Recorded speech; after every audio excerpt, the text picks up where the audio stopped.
এখানে একটা পোস্টার এবং এই পোস্টার ঘিরে বঙ্গ রাজনীতিতে একটা নতুন করে জল্পনা তৈরি হয়েছে। তার মূল কারণই হচ্ছে যে এই পোস্টারে যে ছবি দেখতে পাচ্ছি তাতে স্বয়ং রাজ্যের মুখ্যমন্ত্রী মমতা বন্দ্যোপাধ্যায় এবং তার নিচেই শোভন চট্টোপাধ্যায়ের ছবি, এবং একদিকে অভিষেক বন্দ্যোপাধ্যায়ের ছবি, তৃণমূলের সর্বভারতীয় সাধারণ সম্পাদক।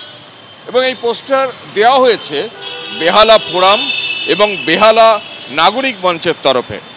এবং জয় বাংলা স্লোগান দেওয়ার পাশাপাশি, সেই স্লোগান লেখার পাশাপাশি পোস্টারে মমতা বন্দ্যোপাধ্যায় এবং অভিষেক বন্দ্যোপাধ্যায়কে ধন্যবাদ জ্ঞাপন করা হয়েছে শোভন চট্টোপাধ্যায়ের এনকেডিএর চেয়ারম্যান পদে অভিষিক্ত হওয়ার পরে।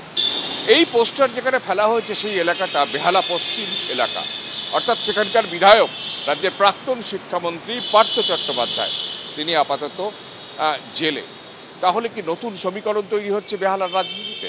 তাহলে কি বেহালা পশ্চিমে শোভন চট্টোপাধ্যায়ের অনুগামীরা সক্রিয় হচ্ছেন?